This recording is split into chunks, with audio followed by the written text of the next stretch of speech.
सुमित और उसका पूरा परिवार पास के जंगल से लकड़ियां काटकर गांव के बाहर बड़े बड़े फर्नीचर की दुकान में जाकर बेचा करता था। ऐसे ही एक दिन जब सुमित लकड़ी देने दुकान जाता है तो वो काफी देर तक दुकान में मालकिन की बेटी पूजा से बात कर रहा होता है। मैं तो कहती हूँ कि तुम रोज लकड़ियाँ देने के लिए आया करो इसी टाइम। एक दिन तुम नहीं आते तो मुझे तुम्हारी फिक्र होती है। फिक्र किस बात की, मैं बिल्कुल सही हूँ, मुझे क्या होगा। पूजा मैडम किसी भी दूसरे पार्टी के बंदों से प्यार से बात भी नहीं करती और इसकी इतनी फिक्र करती हैं। जरूर दाल में कुछ काला है, मुझे मालिक को बताना होगा। पूजा और सुमित एक दूसरे को पसंद करते थे और इसका शक अशोक को हो जाता है। अब सुमित के वहां से जाते ही अशोक विनोद के घर जाता है। लिविंग हॉल में बैठे विनोद और शोभा को सुमित और पूजा के बीच चल रही बातें बताता है। मालिक, अभी मौका है, पूजा मैडम की मंगनी करवा दीजिए।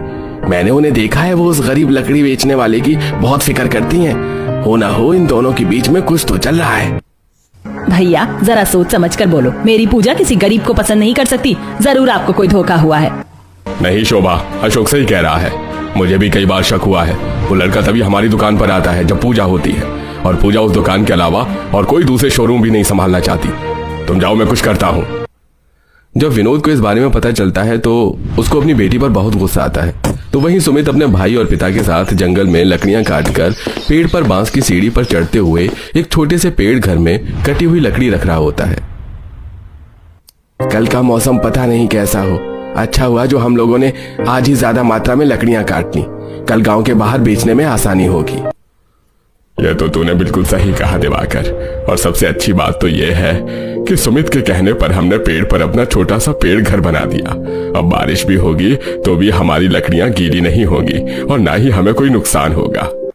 पापा, रात हो गई है, बारिश किसी भी वक्त हो जाएगी। अब हमें घर चलना चाहिए। भाभी गर्भवती हैं, सब घर पर हमारा इंतजार कर रहे होंगे और मुझे आज आप लोगों को कुछ बताना भी है। सुमित की बात सुनकर सब कुल्हाड़ी लिए घर आ जाते हैं और फिर अभी अपने किराए के मकान में चटाई पर बैठकर खाना खाते हैं। और उसी दौरान सुमित सबको पूजा के बारे में बताता है। जब घर वालों को पूजा के बारे में पता चलता है तो वो लोग सुमित को समझाने की कोशिश करते हैं। बेटा, तुझे जिससे शादी करनी है तू कर, पर उस अमीर घर की लड़की को छोड़ दे। वो अमीर घर की लड़की हम गरीबों के घर कैसे रहेगी। हाँ भैया, माँ बिल्कुल सही कह रही है। वो मखमल के बिस्तर पर सोने वाली हम लोगों के साथ जमीन पर कैसे सोएगी। हमारा 2 कमरे के मकान में वो कैसे रहेगी। माँ, पूजा को मेरे बारे में सब पता है और उसने कहा है उसे कोई दिक्कत नहीं है। वो मेरे साथ सूखी रोटी खाकर भी खुश है। घर वालों के समझाने पर भी सुमित नहीं मानता, जिस वजह से घर वाले शांत हो जाते हैं।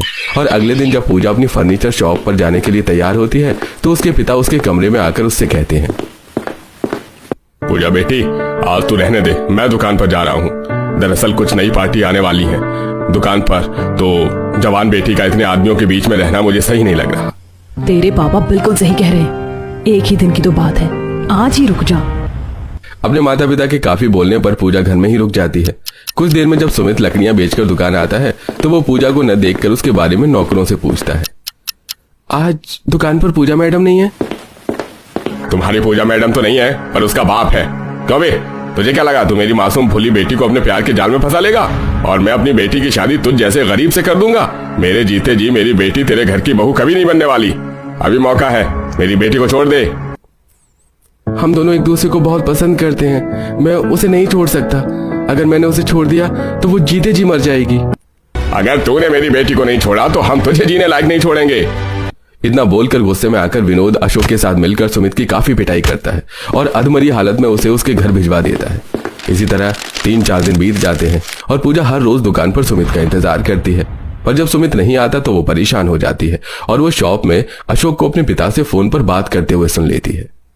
हाँ मालिक, मेरी नजर मैडम पर ही है, वो दुकान में ही है। पर क्योंकि कुछ दिनों से वो गरीब दुकान नहीं आया इसलिए मैडम काफी परेशान है। इसका मतलब पापा को मेरी और सुमित के बारे में पता चल गया, इसीलिए उन्होंने उस दिन मुझे दुकान नहीं आने दिया। सुमित की तबीयत ठीक तो है। जब अशोक विनोद से फोन पर बात कर रहा होता है तो इसी का फायदा उठाकर पूजा दुकान से निकल जाती है और सुमित के घर पहुंचती है, जहां सुमित के शरीर में पट्टी बंधी थी और उसकी भाभी उसे दवाई दे रही थी। उसकी बहन खाना बना रही थी तो वहीं उसकी माँ झाड़ू लगा रही थी। तुम ही हो ना पूजा? तुम्हारे ही पिता ने मेरे देवर की ये हालत करी है। हम गरीब लोग जंगलों में जाकर लकड़ियां काटते हैं और उन्हें दुकान दुकान बेचकर अपनी रोजी रोटी कमाते हैं। पर जब से देवर जी की ऐसी हालत हुई है वो कोई काम नहीं कर पा रहे। हमारा घर कैसे चल रहा है हम ही जानते हैं। मैं नहीं जानती थी कि पापा को हमारे बारे में पता चल गया है, पर अब मैं तुम्हारे बिना नहीं रह सकती। मैं उस घर नहीं जाऊंगी, मुझे यहीं रहना है। नहीं पूजा, तुम उनकी इकलौती बेटी हो। अगर उन्हें यह पता चलेगा कि तुम यहाँ मेरे पास आ गई हो तो पता नहीं वो कौन सा कदम उठाए। हम पूरी कोशिश करेंगे तुम्हारे परिवार को मनाने की। अभी तुम घर जाओ, अब मैं पहले से बहुत बेहतर हूँ। हाँ बेटा, किसी भी रिश्ते की शुरुआत करने के लिए माँ बाप का आशीर्वाद लेना बहुत जरूरी होता है। सुमित और उसके परिवार के कहने पर पूजा वहां से चली जाती है और जैसे ही वो घर जाती है विनोद अपनी बेटी को एक थप्पड़ मारता है और उससे कहता है, उस गरीब लकड़ी बेचने वाले के ही घर गई थी ना, उसी से मिलकर आ रही है ना। पर अब बहुत हुआ, मैंने तुम्हारा रिश्ता तय कर दिया है। अगले ही हफ्ते अब तुम्हारी शादी होगी। शोभा, तुम अपनी बेटी पर नजर रखना। पूजा, तूने ये सही नहीं किया। एक बार हमारी इज्जत का तो ख्याल रख लेती। जब आप लोगों को मेरा ख्याल नहीं है, मेरी खुशी का ख्याल नहीं है, तो मैं आप लोगों का ख्याल क्यों रखूं? रोती हुई पूजा अपने कमरे में चली जाती है। देखते ही देखते एक हफ्ता बीत जाता है और शादी का दिन भी आ जाता है, पर पूजा अपने घर वालों को नहीं मना पाती। इसीलिए वो शादी वाले दिन ही लहंगे में सजी अपने कुछ कपड़े और पैसे लेकर मौका देखकर शादी से भागकर सुमित के घर आ जाती है, जहां सुमित अपने भाई और पिता के साथ कुछ लकड़ियां लेकर आता है। अच्छा हुआ सुमित जो तुम आ गए। मेरे पापा कभी तुम्हें नहीं अपनाएंगे। अब हमें शादी कर लेनी चाहिए। आज मेरी शादी थी, वो जोर जबरदस्ती मेरी शादी करवा रहे थे, पर मैं वहां से भाग चुकी हूँ। अब मैं वहां नहीं जाऊंगी। अगर तुमने भी मुझे नहीं अपनाया तो आज मेरी इस घर से लाश उठेगी। पूजा, तुम रो मत। अब मैं तुम्हें यहाँ से कहीं नहीं भेजूंगा। अब हम साथ में रहेंगे। अगर तुम बच्चों ने फैसला कर ही लिया है साथ रहने का, तो हम कल सुबह ही तुम दोनों की शादी करवा देंगे। अभी रात हो चुकी है और बाहर तेज आंधी तूफान चल रहा है। क्योंकि बाहर काले बादल छाए हुए थे, इसलिए वो लोग सुबह होने का इंतजार करते हैं। अब जैसे ही सुबह होती है तेज बारिश होने लगती है। पता नहीं भगवान ने हमारे बच्चों की किस्मत में क्या लिखा है। इस बारिश को भी अभी होना था। पापा, जैसे ही बारिश रुकेगी आप पूरे परिवार के साथ मंदिर जाकर पूजा और सुमित की शादी करवा देना। मैं लकड़ियां बेचने चला जाऊंगा। अगर हम सब घर में बैठे रहे तो घर चलाना मुश्किल हो जाएगा, क्योंकि अब घर में एक नहीं दो बहुएं हैं।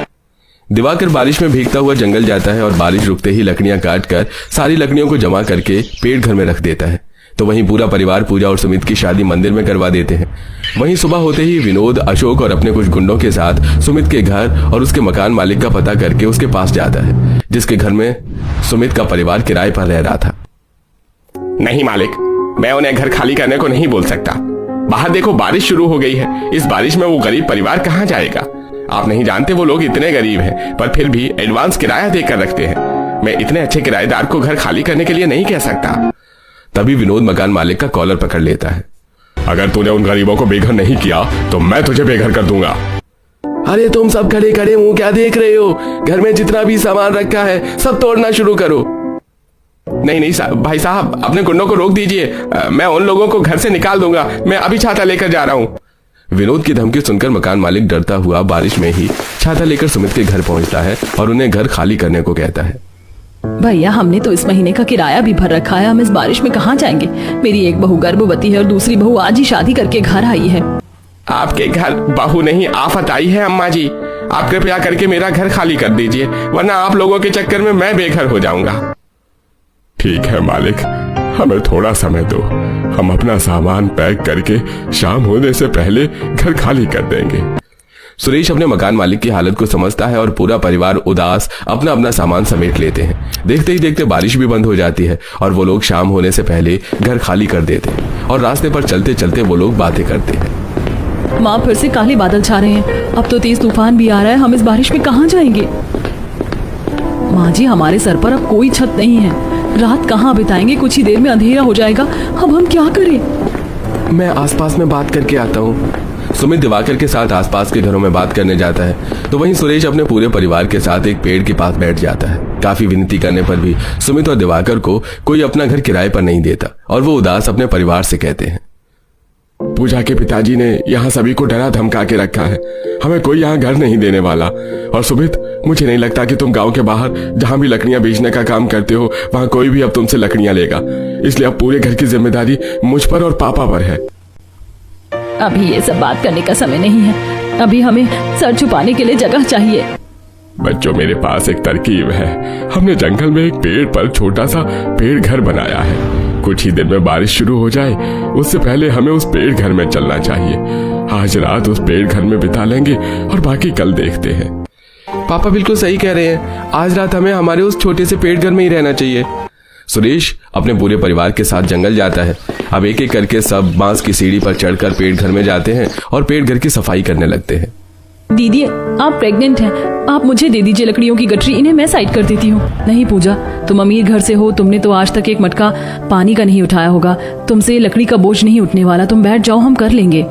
भाभी आप आराम कर लो, हम सब 10 मिनट में यहाँ की सफाई कर लेंगे। अब मैं भी इस घर की बहू हूँ और मैंने सुमित से वादा किया था, सुख हो या दुख मैं हमेशा आप लोगों के साथ रहूंगी। घर वालों के मना करने पर भी पूजा नहीं मानती और अपनी सास के हाथ से झाड़ू लेकर झाड़ू लगाने लगती है। तो वहीं पूजा और काजल लकड़ियों के बोझा एक के ऊपर एक रखने लगती हैं। तो वहीं रात में भी दिवाकर, विनोद और सुमित लकड़ियां काट रहे होते हैं। कुछ ही देर में बारिश शुरू हो जाती है और वो पेड़ घर में आ जाते हैं। ये पेड़ घर कितना छोटा है, हम सब इसमें कैसे रात बिताएंगे? बाहर बहुत तेज बारिश हो रही है। वो तो अच्छा है जो हमने एक पेड़ घर बना रखा था, कोई हमें अपना घर किराए पर नहीं देना चाहता। क्यों ना हम इसी तरह 2 और छोटे छोटे पेड़ घर बना ले, ताकि जब तक हमें घर नहीं मिल जाता हम अपने पेड़ घर में ही रह सकें। वैसे हमने ये पेड़ घर इसलिए बनाया था ताकि इसमें हम अपनी सूखी लकड़ियां और खेत की कुछ सब्जियां और राशन रख सकें, क्योंकि नीचे हमारी झोपड़ियां जानवर तोड़ देते थे और कई बार कुछ लोग लकड़ियां लेने आते और हमारा सामान चोरी कर लेते और कई बार बारिश होने की वजह से भी भारी नुकसान हो जाता था। पर किसने सोचा था यही हमारा सहारा बनेगा। दिवाकर का आइडिया सभी को पसंद आता है। अब वो लोग बारिश में अपने छोटे से पेड़ घर में रात गुजारते हैं और सुबह होते ही पूरा परिवार उसी जंगल में लकड़ियां काटने लगता है। तो वहीं काजल अपनी माँ और छोटी भाभी के साथ पेड़ के नीचे पन्नी लगाकर खाना बना रही होती हैं और एक बार फिर अचानक बारिश शुरू हो जाती है। अचानक बारिश कैसे शुरू हो गई? माँ खाना ढक दो और ऊपर चलो, जितना खाना बना है आज उतना ही खाकर पेट भर लेंगे। बारिश की वजह से सभी लोग घर में जाते हैं, पर सुमित और दिवाकर अपने पिता के साथ दोबारा नीचे आते हैं और बारिश कीचड़ में भी पेड़ों की कटाई करते हैं, उनकी घिसाई करते हैं और लकड़ियों के टुकड़ों को जोड़कर पेड़ घर बनाने की तैयारी कर रहे होते हैं। इसमें अब पूजा भी पूरा साथ देती है। वो भी भारी भारी लकड़ियां उठाकर सुमित को देती है और काम करने से पूजा के हाथों में छाले आ जाते हैं। सब मेरी वजह से हो रहा है। कहाँ तुम अपने मायके में रानी बनकर रहती थी और यहाँ तुम्हारी वजह से कुछ नहीं हुआ, इन सब की गुनाहगार तो मैं हूँ। मेरे पापा ने हम लोगों को बेघर कर दिया और आज ये नौबत आ गई कि हमें पेड़ घर बनाना पड़ रहा है। बस कुछ दिन की और मेहनत है, फिर हमारा पेड़ घर बनकर तैयार हो जाएगा। पूजा न तो खुद हिम्मत हारती है और न ही सुमित को हार मानने देती है। इसी तरह कुछ दिन बीत जाते हैं और वो लोग अपना पेड़ घर बनाते हैं। एक पेड़ घर जो बना हुआ था उसमें उन्होंने रसोई बना ली थी और बाकी बने 2 घर में उन्होंने रहने का इंतजाम किया, जिसके बाद पेड़ घर में ही खाना बनाकर एक साथ सब खाते हैं। भले ही पेड़ घर है पर अपने घर में कितना सुकून मिल रहा है। मुझे तो अपना ये पेड़ घर भी प्यारा लगा। सब लोग कितने खुश हैं, पर इन लोगों को आज मेरी वजह से पेड़ घर में रहना पड़ रहा है। अब मुझे भी काम करना होगा, पर मेरे पास अभी तो कोई डिग्री ही नहीं है। सब घर पर है, कोई मुझे नौकरी पर क्यों रखेगा। पर मैं भी हार नहीं मानूंगी। आज तक मैंने अपने घर में नौकरानियों का इंटरव्यू लिया है, उन्हें रखा, पर अब खुद नौकरानी का इंटरव्यू देने जाऊंगी। पूजा तुम क्या सोच रही हो? खाना खाओ। पापा की वजह से तुम्हारा काम नहीं चल रहा है, इसलिए मैंने सोचा है कि अब मैं भी काम करूंगी। ठीक है पूजा, अगर तुम काम करना चाहती हो तो हमें कोई परेशानी नहीं है। सुमित हर कदम में पूजा का साथ देता है। खाना खाकर सास जेठानी के लिए उसके पेड़ घर में एक मुलायम गद्दा तैयार करती है, जिस पर जेठानी आराम से सोती है। वहीं दूसरे पेड़ घर में पूजा और सुमित सोते हैं और रसोई वाले घर में सास, ससुर और नंद। और अगली सुबह होते ही पूजा काम की तलाश में निकल जाती है, पर अचानक से बारिश हो जाती है। इस बारिश को भी अब ही होना था, पर मैं हार नहीं मान सकती। मैं इस कीचड़ और बारिश के पानी में ही जाऊंगी काम की तलाश में। पूजा बारिश और कीचड़ में भी घर घर जाती है और ये सब अचानक से विनोद अपनी गाड़ी में बैठा देख लेता है। अब पूजा के जाते ही विनोद उन घरों में जाता है और आंखों में आंसू लिए बाहर आता है। मेरी बेटी बारिश में कहीं नहीं जाती थी, उसे कीचड़ और गीला होना बिल्कुल भी पसंद नहीं था, पर इन गरीबों ने मेरी बेटी की ऐसी हालत बना दी है कि वो बारिश में नौकरों वाला काम देख रही है। मैं उन गरीबों को छोड़ूंगा नहीं, बस एक बार पता चल जाए वो लोग कहाँ रहते हैं। अपनी बेटी की ऐसी हालत देख विनोद और सुमित के परिवार से नफरत करने लगता है। अब जैसे ही विनोद अपनी गाड़ी लेकर वहां से जाता है, उसे रास्ते में सुमित दिखता है और वो गाड़ी से उतर सुमित का कॉलर पकड़ लेता है। क्या हालत बना दी है मेरी फूल सी बच्ची की तुमने, अब तो मुझसे नौकर वाला काम करवाओगे। पीछे से पूजा आती है। बस करो पापा, आपकी इन्हीं हरकतों की वजह से मुझे इतना बड़ा कदम उठाना पड़ा और मैं सुमित के साथ बहुत खुश हूँ। मुझे वो ऐशो आराम नहीं चाहिए जहाँ मैं घुट घुट के जीऊँ। आपको क्यों समझ में नहीं आ रहा कि आपकी बेटी गरीब घर में बहुत खुश है? वहाँ सब मुझे पलकों पर बिठा के रखते हैं। चलो सुमित। अगर ये तुझे पलकों पर बिठा के रखते तो तू नौकरी की तलाश में ना भटक रही होती। पर फिक्र मत कर मेरी बेटी, तुझे तो मैं इससे दूर करके ही रहूंगा और तेरी जिंदगी भी संवारूंगा। इतना बोलकर विनोद वहां से चला जाता है। कुछ देर में पूजा सुमित के साथ पेट घर आती है जहां सब बैठे थे। पूजा, तुम पढ़ी लिखी लड़की हो, तुमने अपने पापा का बिजनेस संभाला है। मैं तुम्हें लोगों के घरों में काम करते हुए नहीं देख सकता। हाँ बहू, तुझे कोई जरूरत नहीं है ऐसी नौकरी करने की। हम इस पेड़ घर में ही रहेंगे। माँ जी, यहाँ कोई सुविधा नहीं है। दीदी का 7वां महीना लग गया है और अब मैं भी गर्भवती हूँ। और रही मेरी नौकरी की बात, तो मुझे लगा बिना डिग्री के मुझे कोई नौकरी नहीं देगा, पर मैं गलत थी। मुझे एक छोटी सी नौकरी मिल गई है। अभी 20,000 रुपए सैलरी है, पर उन्होंने कहा है कि अगर मेरा काम अच्छा हुआ तो मेरी तरक्की भी होगी। पूजा की प्रेगनेंसी और उसकी नौकरी की खबर सुनकर पूरा परिवार काफी खुश होता है और काजल शांति जंगल से कुछ फूल तोड़कर लाते हैं और अपने पेड़ घर को सजाते हैं। साथ ही वो लोग अपने हाथों से खराब कपड़ों का मोटा सा बिस्तर बनाते हैं जिस पर पूजा सोती है, नेहा की तरह। इसी तरह कुछ दिन बीत जाते हैं और आखिरकार विनोद को सुमित का पेड़ घर मिल ही जाता है और वो शोभा के साथ वहां आता है और सीढ़ियां चढ़कर ऊपर जाता है। तो तुम गरीब लोग बेघर होने के बाद इस पेड़ घर में रह रहे हो, तुम ये खुशी भरी जिंदगी दे रहे हो मेरी बेटी को। चल पूजा, अब मैं तुझे इन लोगों के साथ एक पल भी नहीं रहने दूंगा। मैं जानता हूँ इन गरीबों का साथ रहकर तू बहुत दुखी है, बस मुझे बता नहीं रही। हाँ मेरी बच्ची, तेरे पापा बिल्कुल सही कह रहे हैं। नीचे कितना कीचड़ था, तू यहाँ कैसे खुश रह सकती है? माँ पापा, मैं खुश हूँ। आपको मेरा सजा हुआ पेड़ घर नहीं दिख रहा? मेरा इतना मोटा बिस्तर नहीं दिख रहा? ये सब मेरे ससुराल वालों ने मेरे लिए किया है। मैं इतनी खुश हूँ कि मैं आपको बता नहीं सकती। और अब मैं एक अच्छी नौकरी भी करती हूँ। मुझे ना सिर्फ पेट भर खाना मिलता है, बल्कि इतना प्यार मिलता है जो मुझे आज तक आप लोग भी नहीं दे सके। और अब मैं प्रेग्नेंट हूँ, तो मैं सुमित को किसी भी हाल में नहीं छोड़ने वाली। मैं अपने बच्चे को उसके पिता से दूर नहीं कर सकती। अगर आप लोगों ने कभी भी सच में मुझे प्यार किया होगा तो आप लोगों को कसम है मेरी, मुझे मेरी जिंदगी मेरे हिसाब से जीने दीजिए। मैं यहाँ बहुत खुश हूँ।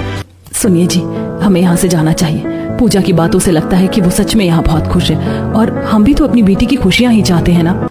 पूजा की ऐसी बातें सुनकर विनोद और शोभा हार जाते हैं और उदास आंखों में आंसू लिए वहां से चले जाते हैं। इसके बाद पूजा अपने ससुराल वालों के साथ उस पेड़ घर में रहती है। समय गुजरता है और सुमित अब लकड़ियां न बेचकर खुद ही फर्नीचर का काम करता है और बहुत जल्द वो लोग गांव में अपना खुद का मकान लेते हैं। और समय समय पर शोभा और विनोद भी पूजा से मिलने उसके घर आते हैं और अपनी बेटी को हमेशा खुश देखकर काफी खुश होते हैं। अच्छा तो बताइए प्राजक्ता बेटा, आप कितनी पढ़ी लिखी हुई हो? पंडित जी से तो हमें यही पता चला है कि साइंस स्टूडेंट हो। जी आपने बिल्कुल सही समझा, लेकिन 12th पास हूँ। इससे आगे कुछ भी नहीं किया। क्या? ऐसे कैसे हो सकता है? हम डॉक्टर से भरे ससुराल में बहू नॉन डॉक्टर आएगी। लोग हमारे बारे में क्या बोलेंगे कि वहाँ तो सब डॉक्टर है, सबको नॉलेज है, कोई मेडिकल लाइन में है तो कोई कहीं कुछ, पर हमारी बहू सिर्फ 12th पास। आपने ये रिश्ता कैसे ढूंढ लिया महेश जी? देखो, मुझे कोई भी हमारे डॉक्टर की लाइन की बहू नहीं मिली। फिर पंडित से पता चला कि एक सर्वगुण संपन्न लड़की है और डॉक्टर की लाइन यानी कि साइंस की पढ़ी हुई है, वो यही है। इसलिए हम थोड़े कम में भी शादी करने को राजी हो गए, वरना हमारे पास अमीर खानदान भी थे। तो बेटा, तुम्हें ये रिश्ता मंजूर है? माँ, मुझे आगे पढ़ाई करने के लिए सपोर्ट करो ना। आप तो जानती हैं डॉक्टर बनना मेरा सपना है।